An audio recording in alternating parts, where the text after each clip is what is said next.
And it is the first time in human history that the vast majority of humanity has actually been able to get access to all the information available on the planet. And you may ask, was this all envisioned in the spring of 1994? And the answer is it actually was. In the 1980s, the first iteration of cellular was analog, and the Reagan administration had the idea of beauty contests.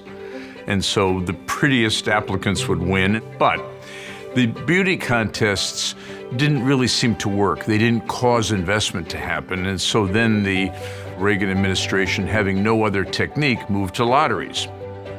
Everybody realized the lottery technique was random by definition. So let's think of something better. Jerry Waldron, staffer to Ed Markey, on the House Energy and Commerce Committee said, well, why don't we try auctions? This is how we can raise revenue. Let's have private sector actually have a stake in the licenses that they would get by buying them. And if they bought them, they probably would invest in exploiting them. That was the fundamental idea. They had to get it onto the Omnibus Budget and Reconciliation Act of 1993, passed by the tie-breaking vote in the Senate of Vice President Al Gore. And with it, they said, we need a new FCC chair. And they picked this guy named Reed Hundt, who didn't know where the FCC was located and didn't know anything at all about the industry, and that's how I got my nose stuck into spectrum from the beginning. I walk into my office and people are saying to me, you're going to create from scratch the entire structure of the digital cellular industry and all of the rules of engagement for everybody that wants the spectrum, because there were 0 digital cellular subscribers in America. And I'm like, this is really cool. How do you do this? So Bob Pepper and Evan Quirrell, they come in and they say, we've already figured all this out. We've been here waiting for this day to arrive for years. What we need to do is have an auction, the kind of which nobody has ever run in history. You have to be kind of young and dumb to say that this is a good idea. So I was young and dumb and I said, sounds fine to me. So they go like, okay, well, what we have to be is game theorists. They said the game is we want people to pay the lowest possible price to be the highest bidder.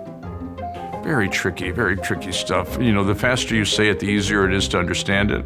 We wanted them to have paid what it took to win, but to have plenty of reserve firepower to build the network. Because what we wanted was a race to build these networks all across the country. This coterie of game theorists at Stanford, they really were the epicenter of thinking about how you play really complex games to some optimal result. They show up and they say, we're going to put to work this thing we've invented on paper called the simultaneous ascending auction. If you create a market in which everybody who's a winner in the auctions wants to compete and wants to innovate and has to in order to win, the technology is going to be with them. It's going to be wind in their sails.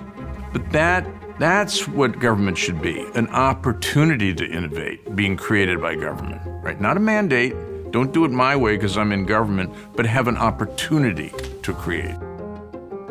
It also guaranteed that the companies themselves in the future would always be scrambling for more spectrum as they added more customers. That was good too, because that meant that the auction technique could be used again and again and again.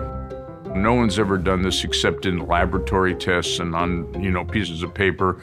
But what we're going to do is run this on a first-time only basis, and we're going to raise billions and billions of dollars. And of course, if we fail, it's basically going to be a career-ending move for you.